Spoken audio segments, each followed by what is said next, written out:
નમસ્કાર દર્શક મિત્રો, મિસ્ટર ગુજરાત ન્યૂઝમાં આપનું સ્વાગત છે। અબડાસા તાલુકામાં 467 શિક્ષકોની ઘટ તાત્કાલિક પૂરી કરવામાં આવે તે માંગ સાથે નલિયાબુજ હાઈવે ચક્કાજામ કરવામાં આવ્યો। હાઈવે ચક્કાજામ કરી એસડીએમ સાહેબને આવેદનપત્ર પાઠવવામાં આવ્યું।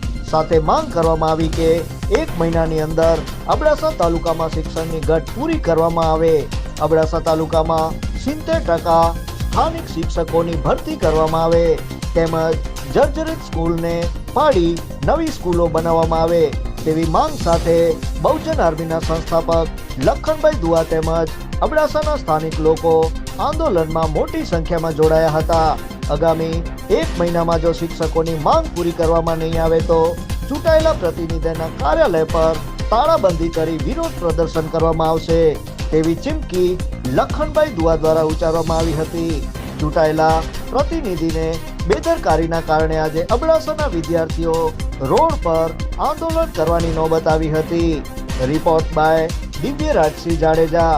જોતા રહો મિસ્ટર ગુજરાત ન્યૂઝ, સત્યતાની સાથે સ્પષ્ટ વાત। શિક્ષકોની ભરતી કરો, શિક્ષકોની ભરતી કરો, શિક્ષકોની ભરતી કરો। કઈ પણ નોકરી કરીશ પણ અમે શિક્ષક જોઈએ છે અને અમારી શાળા પણ નથી તે બનાવી દે છે। કઈ શાળાનું કપડા છે? રાયગઢ પર પ્રાથમિક શાળા અમારી તૂટેલી છે। અમને કલેક્ટર બનવું છે, ડૉક્ટર બનવું છે, નોકરી જોઈ છે તો અમારે શિક્ષક જોઈ છે। અમારે પાસ 3 શિક્ષક છે તો અમને શિક્ષક જોઈએ। અમારી શાળામાં નહીં તો મોટું મેદાન છે, અમારી શાળા તૂટેલી થઈ ગઈ છે અને અમારી શાળા નવું બનાવો, અમારી શાળામાં શિક્ષક મોકલો અને અમારી શાળામાં બહુ શિક્ષકોની જરૂર છે। શિક્ષકો 4 જ છે અને એક શિક્ષક 2 વર્ષથી આવતો નથી, એટલા માટે અમારી શાળામાં શિક્ષક મોકલો। કઈ શાળા છે આપણી અબડાસા તાલુકામાં? શ્રી વલસરા પ્રાથમિક શાળા બાબત કહેવાય ગુજરાત સરકાર માટે કે કચ્છમાં 4700 શિક્ષકોની ઘટ હોય અને કચ્છનું મુખ્ય મથક એટલે આમ કહી શકાય કે અબડાસા જે રેવન્યુ સૌથી વધારે આપે છે, ગુજરાતનો મોટામાં મોટો તાલુકો અબડાસા અને અહીંયા શિક્ષકોની ઘટ 600 શિક્ષકોની ઘટ અબડાસામાં છે। કચ્છમાં 4700 શિક્ષકોની ઘટ છે। આ શરમજનક બાબત કહેવાય ગુજરાત સરકાર માટે, શરમજનક બાબત કહેવાય ભાજપ સરકાર માટે, 6 ધારાસભ્ય માટે અને કચ્છના સાંસદ માટે કે છોકરાઓને અહીંયા કને ચક્કાજામ કરવી પડે છે। શિક્ષણ માટે, શિક્ષકો માટે અમારી માંગ રહી છે કે કચ્છના સ્થાનિક શિક્ષકોની ભરતી કરવામાં આવે। અમારી માંગ રહી છે કે શિક્ષકોની ભરતી કરવામાં આવે। અમારી માંગ રહી છે કે તૂટેલી ફૂટેલી જે શાળાઓ છે એને તોડીને નવી શાળાઓ બનાવવામાં આવે। જ્યારે ભારતના બંધારણમાં કચ્છને વિશેષ દરજ્જો આપવામાં આવ્યો છે એના માટે વિશેષ બજેટ હોવું જોઈએ, શિક્ષણ માટે અલગથી બજેટ હોવું જોઈએ, સારામાં સારી સ્કૂલો હોવી જોઈએ અને 9000 શિક્ષકોનું મહેકમ છે તો 10000 શિક્ષકોની ભરતી કરવી જોઈએ।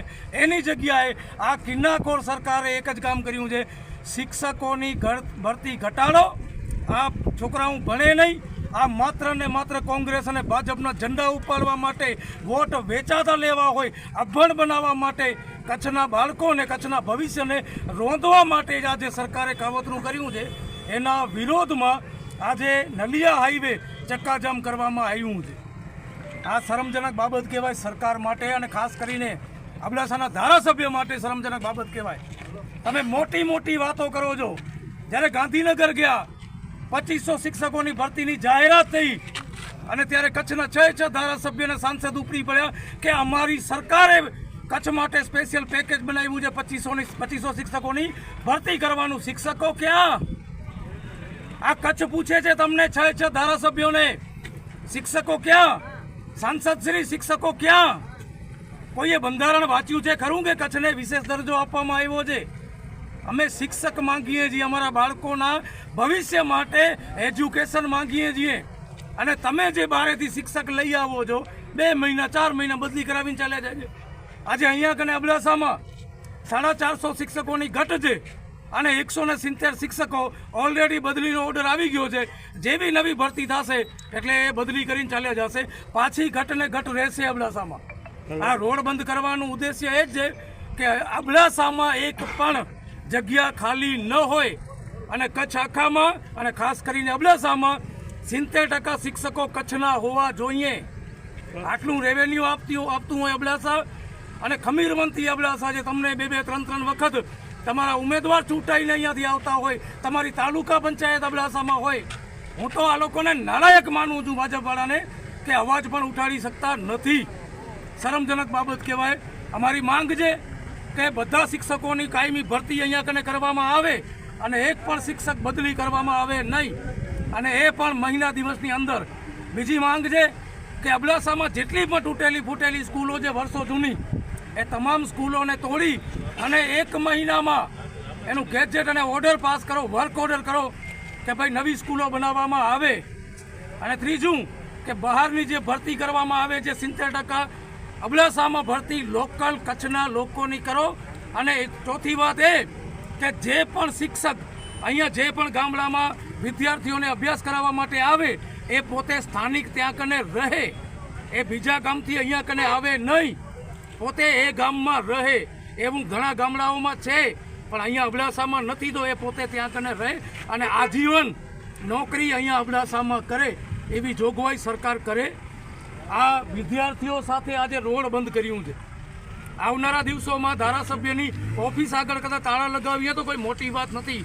એટલે અબડાસાના ધારાસભ્યને કહેવા માંગુ છું કે તમારી જે શરમ છે એને તમે સાઈડમાં રાખો અને સરકાર સામે લવ લેટર લખવાના બંધ કરો, ઓર્ડર કરો. 600 શિક્ષકોની ભરતી અબડાસામાં કરો, નહીંતર રાજીનામું આપી દેજો. તમે કરો અબડાસા માટે. અબડાસા તમારી ભૂમિ છે. અબડાસાના ધારાસભ્ય તમે જો સરકાર મહિના દિવસની અંદર 600 શિક્ષકોની અબડાસામાં ભરતી ન કરે તો રાજીનામું આપી દેજો તમે અને ચેલેન્જ ફગાડો સરકાર સામે. શું કામ ન કરે? 6 ધારાસભ્યોને પણ એ જ મારી માંગ છે. તમે તમારા વિસ્તારમાં માંગ કરો સરકાર પાસે કે 4700 શિક્ષકોની ઘટ છે એ 1 મહિનાની અંદર પૂરી કરો, નહીંતર રાજીનામા આપી દેશું. આ લવ લેટર લખવાના બહુ થયા. અમે જાણીએ છીએ કે સરકાર શિક્ષકોની ભરતી નથી કરતી. એના પાછળનું કારણ પણ એ છે કે આ વિદ્યાર્થીઓ ભણે નહીં એટલે સરકાર સામે સવાલ કરે નહીં. અને જ્યારે વખત ચૂંટણીનો આવે ત્યારે કોઈ કોંગ્રેસના ઝંડા ઉપાડે, કોઈ ભાજપના ઝંડા ઉપાડીને ચાલ્યા રહે. સરકાર સામે સવાલ ન કરે માટે શિક્ષણ ખતમ કરી રહ્યા છે. શિક્ષકોની ભરતી નથી કરી રહ્યા. એનું મોટામાં મોટું કારણ આ છે.